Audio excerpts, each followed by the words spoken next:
I was looking through some worship videos. There was a dude named, what is his name? Brandon Lake. And I imagine if you're not a Christian, if you don't go to church or whatnot, don't listen to worship music, then you're not going to know who Brandon Lake is. I imagine. He's a worship singer. Guitarist, singer, songwriter type. I had never really seen him before. Well, I knew his name, and I think I have seen him before, but I never put the two together until today. So it finally all clicked, right? And it's like, oh, that's Brandon Lake, right? And he kind of looks like that show Workaholics, the dude with the hair. Y'all know what I'm talking about, that guy. He looks like him. But I saw Brandon Lake for the first time today in the dark. He was running around on stage and the lights were out. So all I saw was this giant figure of a man with long hair running around singing about Jesus. And he kind of looked like a Yeti. Like a Yeti got loose in the sanctuary and just started singing songs about Jesus is what he looked like. And I got nothing bad to say about Brandon Lake. You know, like who you like. I'd never seen him before. But it got me down this rabbit hole of looking at just worship services. There's people worshiping God online. And I realized that I don't like it. I don't like it. And it's because, if you don't know this, all right, if you're not a churchgoer, a Christian or whatever, if you're not a religious person, we'll say, then you might not understand that worship is the most intimate thing that I can think of off the top of my head that you do. It's more intimate than sex. You know, y'all know that you can have sex with very little emotion involved whatsoever. Hopefully that's not the case for you, but you can. Like you can be. We don't need to go down that path. But point being, in comparison to worship, like all of you has to be involved in worship, or it's not worship. See what I'm saying? So like it's the most intimate that you could be, and to see that intimate moment recorded and people doing close-ups on your face and stuff like that, it's like a worship face. You know what I'm saying? And it makes me very uncomfortable, and I don't like it. But I hadn't really thought about it, but I don't like it. Now I'm also on camera leading worship, and I don't like that either.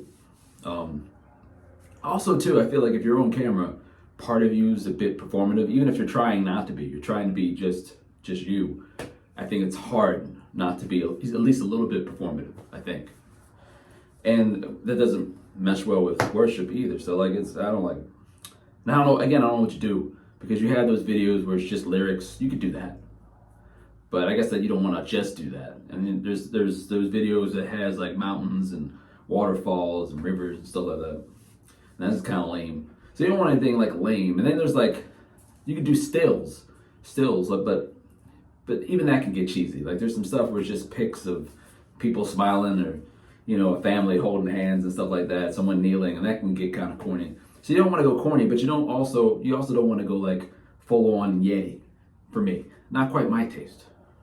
But anyway, all that to say, I don't know what can change, but that got me thinking. I'm still on this rabbit hole. All right, so I started at Brandon Lake, and I was going and looking at all the worship faces, and I started thinking about church and what kind of things can change about church. And I don't want to talk about that because that's going to take too long. All right, but I started thinking about all of the gatekeepers. This is what I really want to talk about: the gatekeepers who keep fresh ideas from entering. Right. And normally I like to do posts to help the young people out there. I'm trying to help you, but this is for all the old heads out there. Because the gatekeepers that I'm talking about, who normally block all the good ideas, all the progressive ideas, matumbo, all right? Y'all know. Some of y'all know. But it's those old people blocking all that stuff.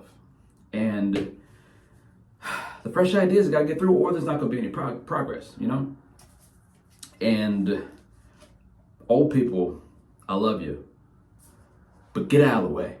Old people, you got to get out of the way so that the young, fresh ideas can come through, right? Now, this isn't ageism, okay? If you're an old person, we need you. We need your wisdom. We do, because young people also don't know what to do.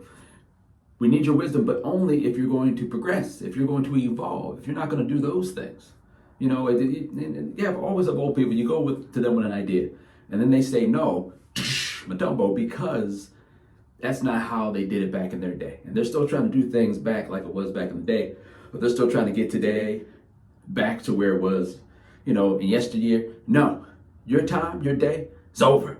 Okay? Again, I love you. I do. But that day is gone. All right? So you need to be in today. You need to be creative and progress today. What's going on today? Got some fresh ideas? Bring them on over here. Come on over here, young people. Come over here, fresh ideas today. All right? And figure out how we're going to move forward. Because if you ain't old person, look at me, old people. If you're not about today, then get the hell out of the way, okay? And this is all life, including church, all right? Especially church. All right, try to get some ideas so that the gospel can progress, move forward. You know, empower some people to do some things. And they always have gatekeepers, the old people, saying, no, don't bring that in here. And I just can't have it. I can't have it, won't have it. All right, old people, get out of the way. Get out of the way.